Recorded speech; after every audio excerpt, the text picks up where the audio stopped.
Bismillahirrahmanirrahim. Assalamualaikum warahmatullahi wabarakatuh. Waalaikumsalam warahmatullahi wabarakatuh. Alhamdulillahi tayyiban mubarakan fihi kama yuhibbu rabbuna wa yarda. Asyhadu an la ilaha illallah wahdahu la syarika lah wa asyhadu anna Muhammadan abduhu wa rasuluh. Ya ayyuhalladzina amanu taqullaha haqqa tuqatih wa la tamutunna illa wa antum muslimun. Wa qala aidan fa'lam annahu la ilaha illallah wastaghfir li dhanbik. Wa qala Rasulullah sallallahu alaihi wa ala alihi wasallam, Inna Allaha yubghidu kulla 'alimin bid-dunya wa jahilin bil akhirati. Rawahu Tirmidzi wa sahhahu Al-Albani. Hadirin wal hadirat rahimani wa rahimakumullah. Alhamdulillah, segala puji hanya milik Allah, Tuhan seluruh alam. Pada kesempatan malam hari yang penuh berkah ini, Allah Subhanahu wa Ta'ala masih memberikan kesempatan kepada kita, yaitu untuk mengisi sisa-sisa lembaran hidup kita dengan beribadah kepadanya. Dan di antara ibadah yang sangat tinggi nilainya di sisi Allah, yaitu bertolak ilmi, menuntut ilmu agama. Karena pahala yang sangat besar ini, sampai-sampai Al-Imam Syafi'i beliau mengatakan, laisa ba'da faraidi afdalu syai'in min talabil ilmi. Tidak ada setelah amalan-amalan yang wajib lebih utama dari menuntut ilmu. Kemudian ada yang bertanya, wala jihadu fi sabilillah, apakah menuntut ilmu masih lebih unggul dari berperang di jalan Allah? Penasaran? Lalu Al-Imam Syafi'i mengatakan, wala jihadu fi sabilillah, menuntut ilmu agama itu jauh lebih unggul dari berperang di jalan Allah. Ketika memang kaum muslimin dituntut untuk perang, tidak boleh semua laki-laki itu berangkat ke medan perang. Sebagian harus ada yang menuntut ilmu. Agar apa? Agar nanti para prajurit, para panglima, para komandan, para jenderal yang pulang dari medan perang, pulang bisa mendapatkan nasihat dari para penuntut ilmu. Ini menunjukkan bahwa menuntut ilmu agama itu masih lebih unggul dari berperang di jalan Allah. Walaupun kita tahu orang yang mati syahid ketika perang, dia akan mendapatkan bidadari surga. Berarti menuntut ilmu jauh lebih dari itu. Bahkan orang yang berperang di jalan Allah kemudian dia mati dalam kondisi tidak membawa hutang, dia bisa masuk surga tanpa diperiksa, tanpa disiksa, digoiri hisab, tanpa dihisab.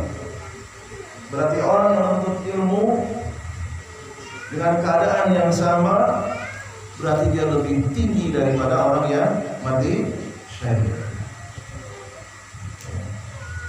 Demikian juga Imam Syafi'i mengatakan, thalabul ilmi afdalu min sholatin nafilah. Menuntut ilmu agama itu pahalanya jauh lebih besar dari sholat sunnah. Karena sholat sunnah pahalanya kembali kepada orang yang sholat sunnah. Sementara menuntut ilmu, pahala dan kebaikannya kembali kepada orang yang menuntut ilmu dan kepada orang-orang yang diajarkan, entah istrinya, keluarganya, tetangganya, dan seterusnya. Pada kesempatan kali ini, sebagaimana wasiat Nabi Sallallahu Alaihi Wasallam ketika beliau mengutus seorang ulama dari kalangan sahabat yang bernama Mu'adz bin Jabal radhiyallahu anhu, diutus dikirim ke negeri Yaman. Pada waktu itu Yaman masih beragama Yahudi atau Nasrani. Agamanya masih ahli kitab. Rasulullah SAW memberikan kurikulum di dalam berdakwah. Beliau menyampaikan urut-urutan yang harus disampaikan kepada ahli kitab. Yaitu pertama adalah masalah akidah. Sampai mereka tertanam kuat di dalam hati-hati orang-orang yang didakwahi. Kemudian berikutnya baru diajarkan kewajiban setelah akidah, yaitu sholat, puasa, zakat, haji bagi yang mampu.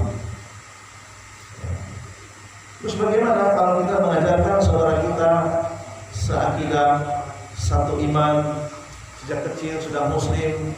Apakah kurikulum ini masih berlaku? Masih berlaku.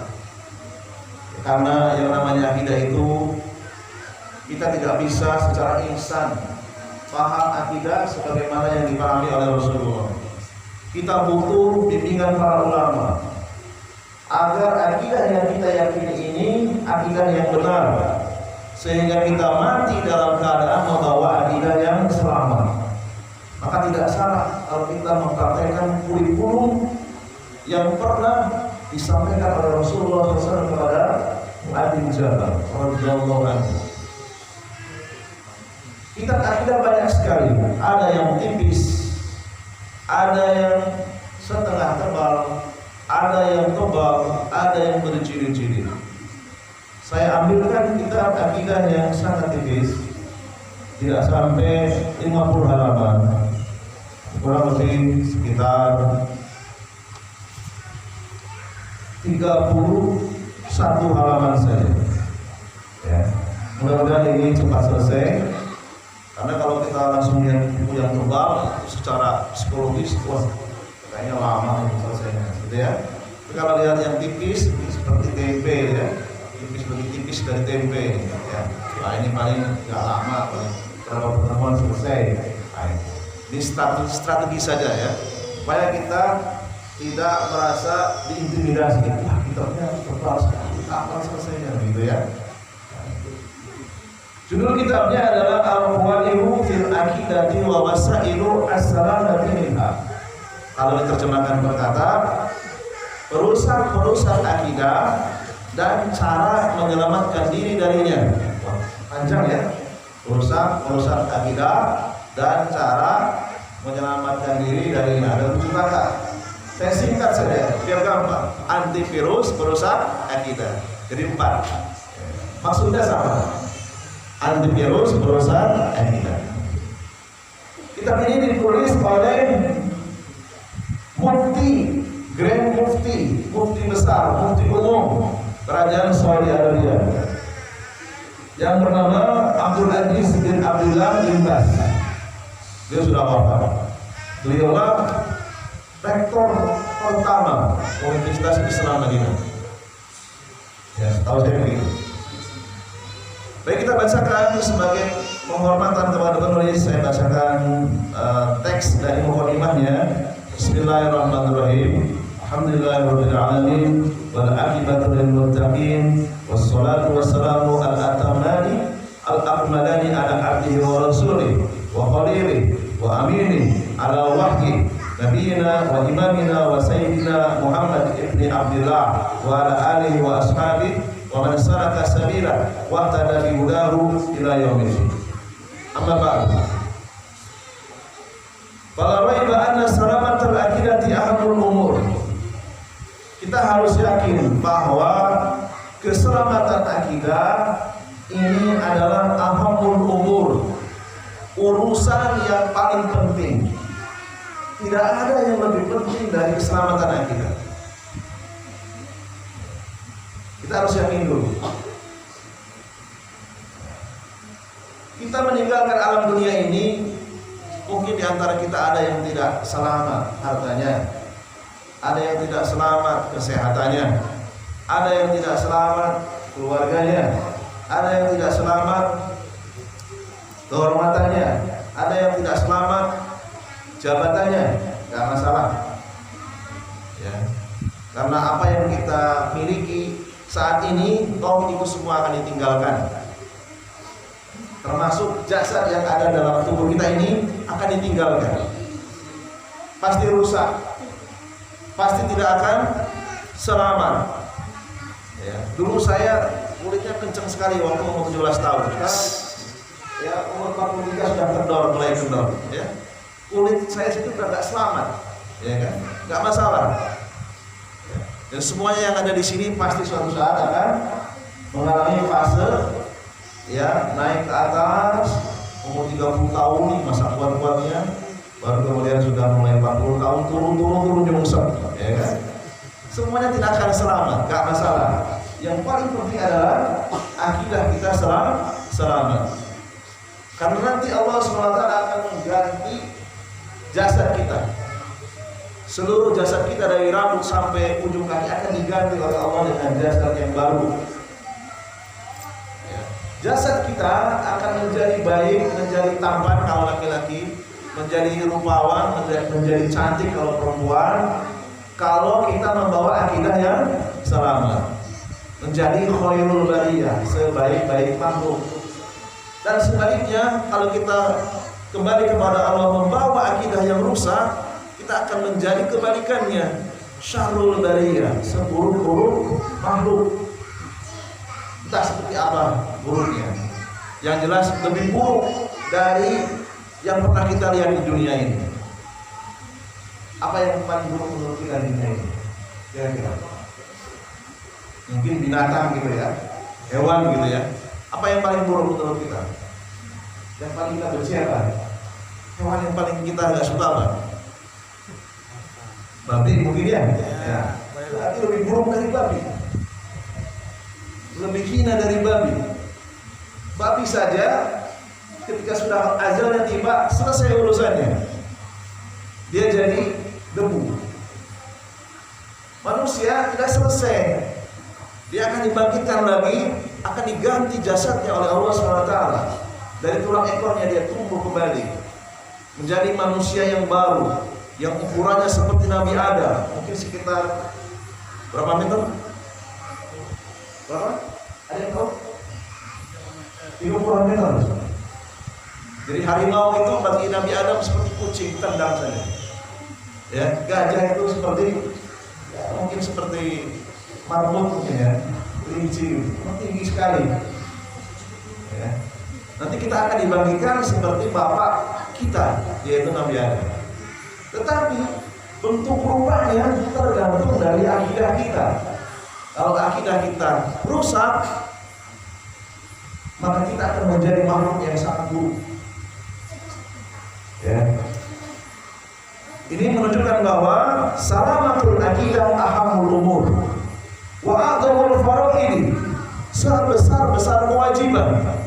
Jadi kita ini dituntut oleh Allah untuk melakukan kewajiban-kewajiban yang banyak. Kewajiban sholat, kewajiban puasa, kewajiban zakat, kewajiban haji bagi yang mampu. Ada yang lebih wajib dari itu semua, yaitu apa? Menjaga akidah sampai kita wafat. Kewajiban-kewajiban yang lainnya wal furu'u ba'da dzalik, statusnya setelah akidah. Sholat itu kewajibannya di bawah akidah, puasa di bawah akidah, zakat di bawah akidah, haji di bawah akidah. Walihada kana urwatul muhadarati hadhihi al-lailah al-qawaid fil aqidah wa wasailu as-salamati minha. Jadi kitab ini disampaikan di malam hari. Biasa kalau ulama besar menyampaikan dengan lisan, direkam oleh murid-muridnya, lalu ditulis ulang. Demikian juga Al-Imam Syafi'i, beliau mengarang kitab itu dengan lisan, kemudian diingat-ingat oleh muridnya, ditulis ulang kembali, lalu disodorkan. Apakah sudah benar apa yang Syekh sampaikan? Mohon dicek ulang. Kalau sudah oke, ACC, baru kemudian ditulis kembali dengan susunan yang rapi. Kalau sekarang sudah diawetkan dalam hadis komputer, lalu kemudian dicetak. Ya. Kalau dulu pakai tulisan tangan asli, namanya mahfutot. Ya, saya pernah umroh melihat di perpustakaan Universitas Islam Madinah.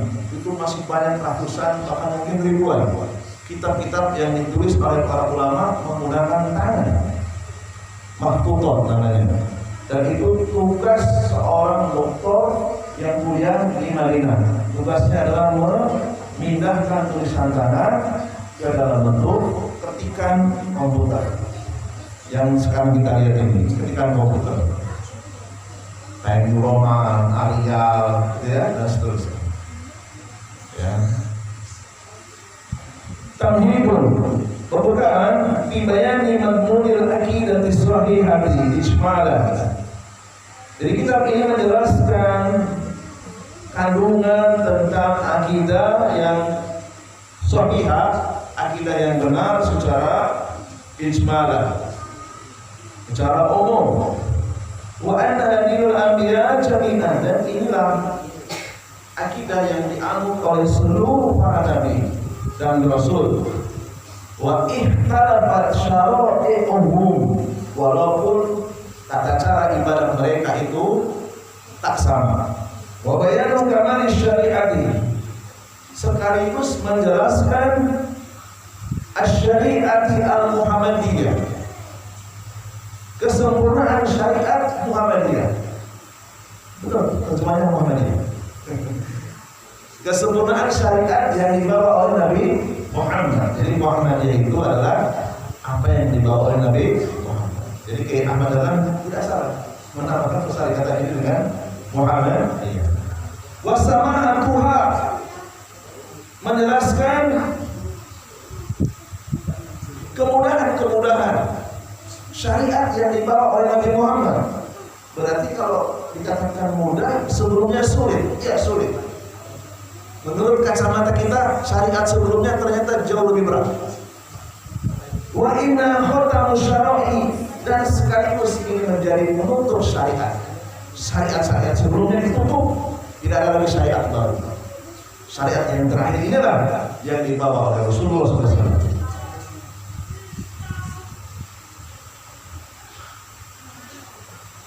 Baik, berikutnya kita akan masuk ke dalam pengertian akidah. Bagi yang langsung hafal di memori otak boleh dihafalkan. Bagi yang mau nyatat juga boleh. Bagi yang tidak nyatat juga boleh. Ya. Al-aqidatu hiya, akidah itu apa?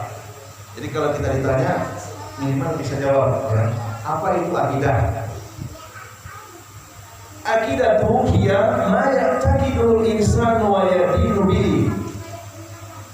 Akidah adalah apa saja yang diyakini oleh manusia dan ia mentaatinya. Jadi ada dua kata kerja di sini. Apa tadi? Meyakini dan mentaati. Itu namanya akidah. Dia berarti melanggar ya. Kalau dia sudah yakin, jangan berani melanggar. Itu namanya akidah. Min khairin, entah akidah itu baik, wasyarin, atau mungkin buruk. Karena cuma ada dua, baik dan buruk. Min fasadin, atau mungkin merusak. Wasalahin, atau memperbaiki. Jadi ada yang buruk, ada yang baik, ada yang merusak, ada yang memperbaiki. Wal maqlubu huwa al-aqidatu shahihatu, dan yang diinginkan tentu saja adalah akidah yang benar. Bahasa Arabnya al-aqidatu as-shahihah. Wa ma yajibu 'ala al-'abdi fi dzalika li anna fi hadzal 'alami aqaidah katsirah. Wajib bagi setiap muslim, ya, wajib bagi setiap muslim untuk menjaga akidahnya di atas akidah yang benar. Karena di dunia ini banyak sekali akidah. Kalau mau digampangkan, banyak sekali agama. Bagi mungkin yang pernah ngetik di Google nggak tahu berapa agama sekarang. Mungkin ribuan barangkali ada, ribuan agama. Kata penulis rahimahullah ta'ala, kulluha fasidatun, semuanya merusak, illa al-aqidatu allati jaha biha kitabullah wa sunnatu rasulih sallallahu alaihi wasallam, kecuali akidah yang berasal dari kitabullah dan hadis Nabi sallallahu alaihi wasallam. Selain itu semuanya merusak.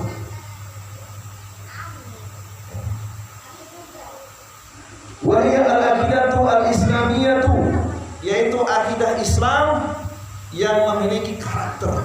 Apa karakternya? Nah, ini yang paling penting. Karena ada orang yang mengaku akidah Islam, tapi ternyata setelah diteliti karakternya nggak cocok. Ya, ini yang paling penting. Karakternya apa? As-sofiyatu, jernih, murni. Tahu jernih murni? Bening ya, tidak ada campuran, asli, original, ya. Original. Lawan original apa?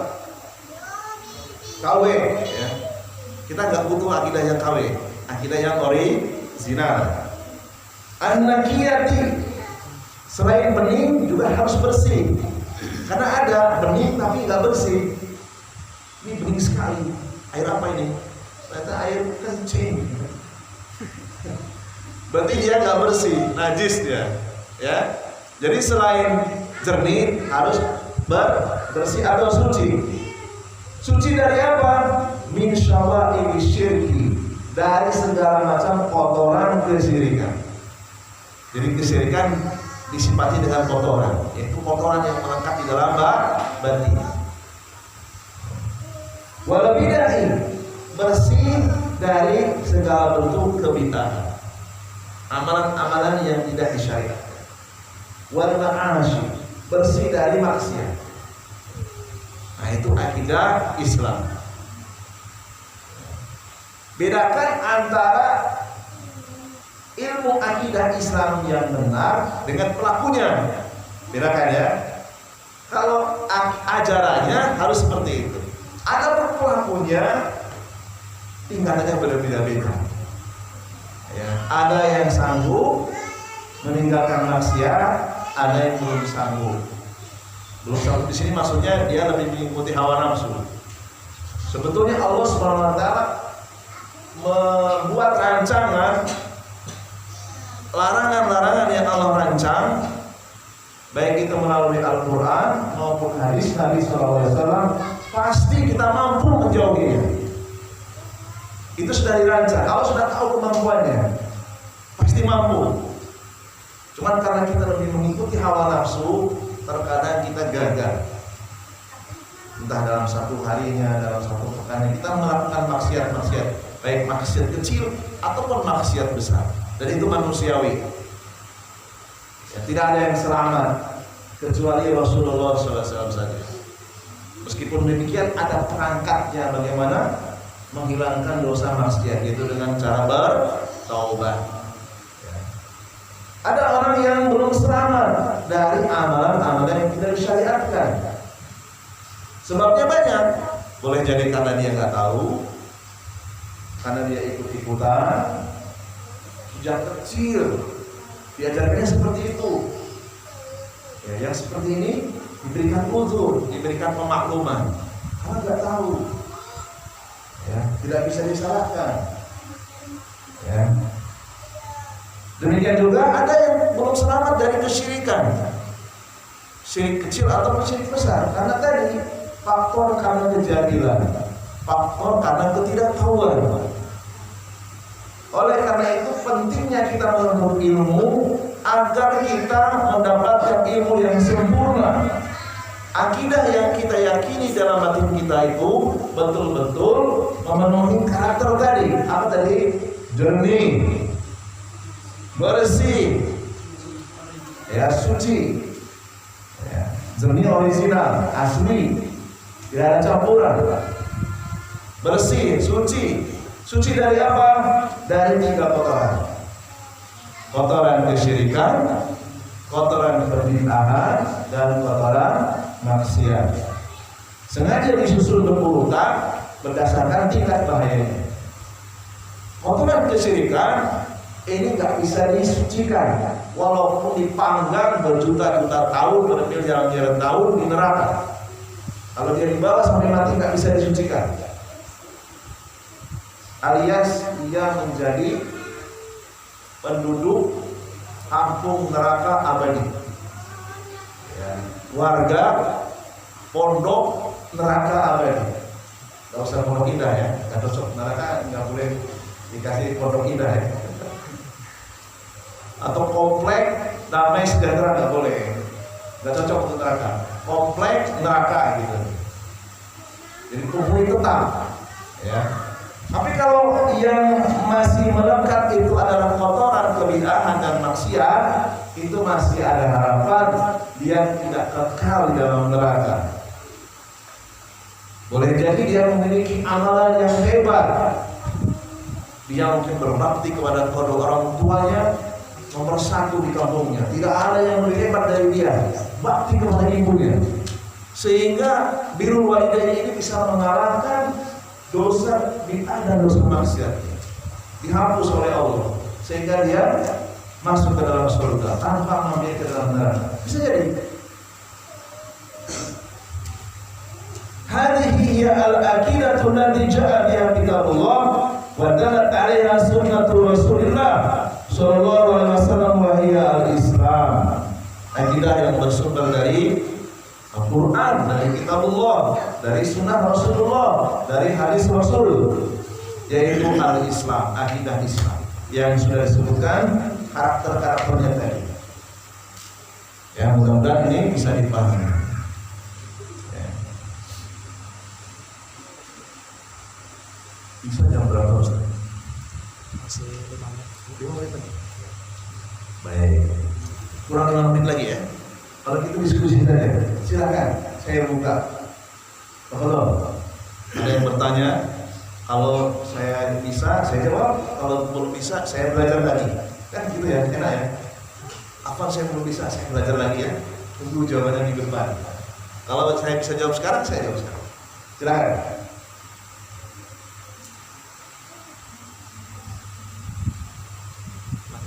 Masih mikir dulu ya, apa yang saya katakan ya.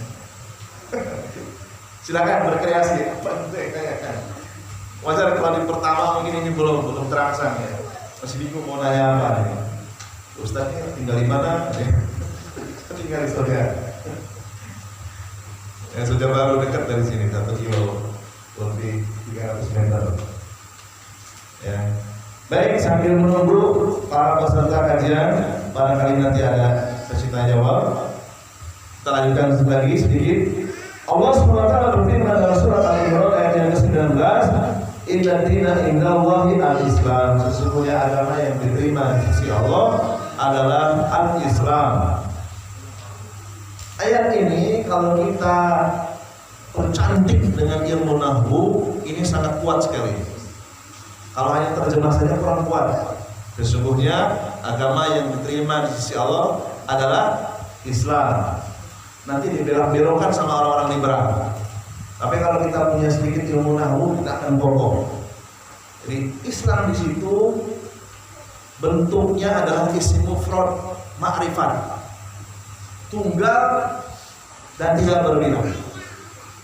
Mufrad ma'rifat. Ini yang sering dibelok-belokkan oleh orang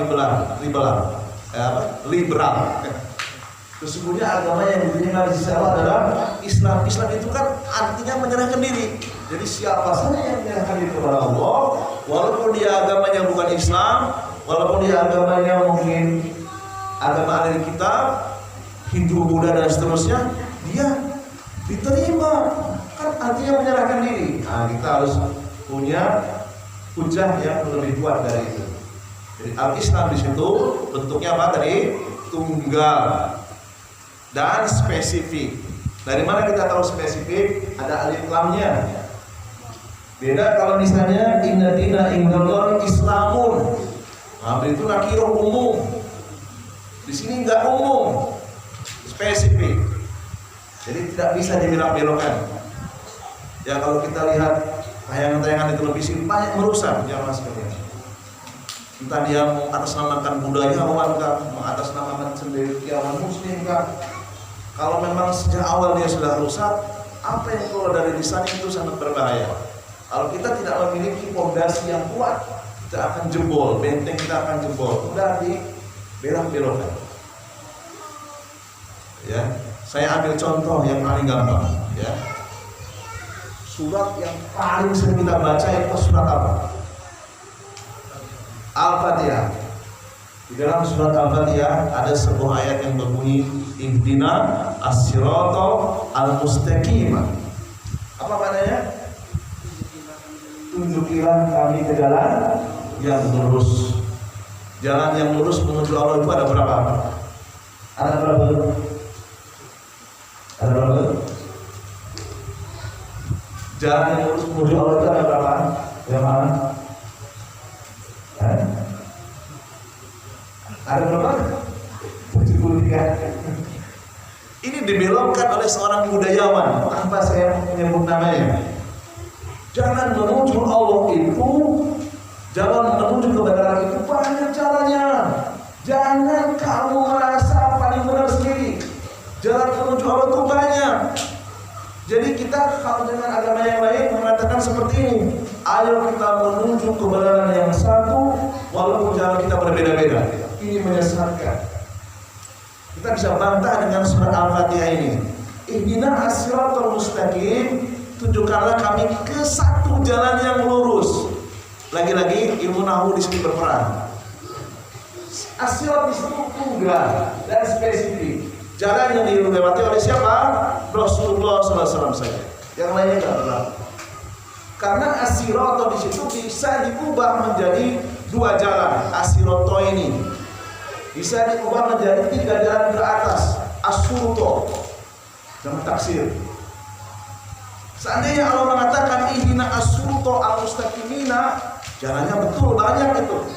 Tapi di situ Allah menyebutkan as-sirato al-mustaqim, satu jalan lurus, cuma satu.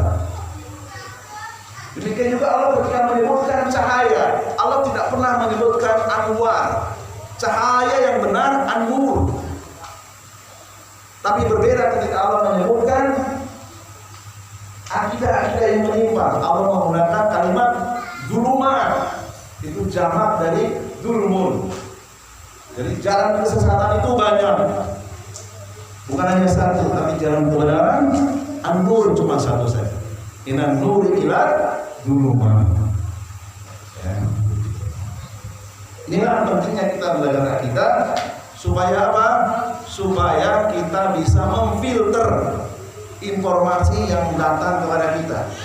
Karena perusak akidah, virus akidah itu sudah masuk ke dalam rumah-rumah kaum muslimin tanpa mereka ketahui ini virus atau bukan. Kalau kita nggak punya antivirusnya, jebol itu. Nah itu intinya itu ya. Sudah habis waktunya. Masih 5 menit lagi. 5 menit lagi. Sudah ada pertanyaan mungkin dari dulu. Baik, silakan Pak. Namanya siapa Pak ya? Sama teman-teman. Ustaz Ubay. Ubay kita. Kalau Ustaz. Waalaikumsalam warahmatullahi wabarakatuh. Bismillahirrahmanirrahim. Pertama yang ingin saya tanyakan adalah soal bina. Bina. Ya, soal bina. Antara bid'ah dengan musyrik itu bedanya itu bagaimana? Lagi Antara musyrik dan bid'ah. antara Musyrik dan bid'ah. musyrik dan bid'ah. Dan untuk menyelesaikan yang untuk mensucikan itu kayak gimana? Baik. Cukup dulu. Yang tadi. Baik, saya jawab ya. Pengertian syirik ya. Syirik itu perbuatannya pelakunya musyrik, gitu ya. Asyirku, syirik itu adalah sorful ibadah li ghairillah, menyerahkan ibadah kepada selain Allah, itu syirik. Ya. Jadi dia beribadah kepada Allah, dia juga menyerahkan kepada selain Allah, menduakan. Jadi sorful ibadati li ghairillah, ya. menyerahkan ibadah kepada selain Allah. Umum, baik itu dia betul-betul menyerahkan ibadah kepada selain Allah secara totalitas, atau dia menyembah Allah sebagiannya menyembah selain Allah. Syirik. Jadi syirik itu pelakunya mencakup musyrik dan kafir. Ya. Adapun bid'ah ini perkara yang sensitif di masyarakat, ya kan? Kalau kita tidak menjelaskannya secara tuntas, terkadang menimbulkan keributan di tengah-tengah masyarakat. Betul tidak? Iya. Makanya kita harus pelan-pelan gitu ya. Baik, untuk yang bid'ah saya pending dulu ya Pak ya. Harus jauh. Di halaman yang berapa ini ya? Saya cek dulu ya, saya intip dulu halaman ke berapa. Halaman yang ke-30 Pak, masih jauh ya. Saya pending dulu ya, sabar dulu ya. Kalau kata bilang saya pending dulu. Yang penting sudah tahu syirik ya. Jadi yang jelas bid'ah berbeda dengan syirik. Gitu ya. Ada lagi yang lainnya? Contoh ya, saya tanya Pak Putra ya. Sudah tahu namanya, jadi nggak usah kenalan. Ini namanya Pak Putra. Assalamualaikum warahmatullahi wabarakatuh. Waalaikumsalam warahmatullahi wabarakatuh. Yang mau saya tanyakan Ustaz, ini biasanya tadi Ustaz bilang apa? Bagi orang-orang liberal itu jil gitu. Soalnya mereka biasanya mengatakan Al-Quran itu bukan kalam Allah, melainkan makhluk. Mohon bisa dijelaskan Ustaz apa hujah kita supaya bahwa sesungguhnya Al-Quran itu kalam Allah ya Ustaz, ya, betul ya, bukan makhluk seperti yang mereka tuduhkan. Terima kasih atas jawabannya yang Ustaz sampaikan. Jadi Al-Quran itu nama lainnya apa? Al-Quran itu Allah, bukan gitu ya. Allah berfirman. Allah berkata. Perkataan Allah itu makhluk atau sifat Allah? Sifat Allah. Jadi suara yang didengar oleh malaikat yang kemudian disampaikan kepada Rasulullah itu adalah sifat Allah. Jadi Al-Quran ucapannya Allah. Jelas ya? Jadi Al-Quran itu kan sinonim dari Allah berfirman. Banyak sekali disebutkan dari surat Al-Baqarah saja semuanya adalah Allah berfirman. Tidak pernah qala Rasul. Dari surat Al-Fatihah sampai dengan surat An-Nas semuanya apa? Allah berkata, Allah berfirman. Jadi ini perkataan Allah yang didengar oleh malaikat. Adapun yang disampaikan malaikat kepada Nabi Muhammad itu makhluk. Karena itu ucapan malaikat. Malaikat makhluk atau bukan? Makhluk. Perkataannya malaikat makhluk atau bukan? Makhluk. Perkataan Nabi disampaikan kepada sahabat itu makhluk atau bukan? Makhluk. Kertas ini makhluk atau bukan? Makhluk. Al-Quran yang ditulis dengan tinta itu firman Allah atau makhluk? Makhluk. Jadi yang dimaksud kalamullah itu adalah yang didengar oleh malaikat, suara yang didengar oleh malaikat, lalu kemudian oleh malaikat disampaikan kepada Rasulullah SAW. Ya, disampaikan oleh Rasulullah SAW kepada kita. Adapun Al-Quran bentuk fisiknya kertas yang ada di rak sana, yang bentuk tinta yang dikeringkan itu makhluk. Jadi kita harus rinci di dalam memahami Al-Quran adalah kalamullah. Paham ya? Ya. Lagi yang lainnya.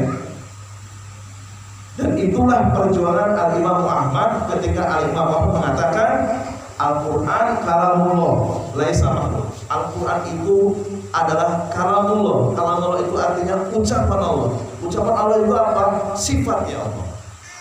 Makanya di dalam Al-Quran ada sebuah ayat wa kallamallahu Musa takliman, dan Allah berbicara kepada Nabi Musa langsung.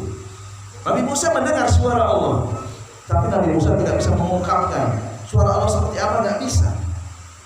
Itu kekhususan, ya, kekhususan yang diberikan Allah kepada Nabi Musa. Suara. Yang namanya suara terdiri dari huruf. Huruf-huruf tersusun menjadi kata, kata tersusun kembali menjadi kalimat. Gitu ya. Nah, orang-orang yang tidak mengimani Allah itu berbicara kepada Nabi Musa, dirubah kalimatnya. Wa kallamallaha Musa. Dan Musa berbicara kepada Allah. Ada yang seperti itu. Makanya kita penting sekali belajar bahasa Arab supaya kita bisa menjaga akidah. Cukup Pak Farid? Atau mungkin masih belum puas? Nanti saya tambahkan lagi, saya belajar lagi. Ya. Jadi sebatas yang saya tahu itu dulu. Nanti kalau kurang puas saya belajar lagi. Dan lagi atau mungkin mau ditanyakan lagi? Waktunya habis. Nah, baru lagi ya. Waktunya sudah habis. Mudah-mudahan ini bisa menjadi pemicu agar kita terus istiqomah mendengarkan warisan Nabi, yaitu kitab para ulama. Subhanallahumma wa bihamdika asyhadu an la ilaha illa anta astaghfiruka wa atubu ilaik. Dari saya mohon maaf atas segala kekurangannya. Wassalamualaikum warahmatullahi wabarakatuh.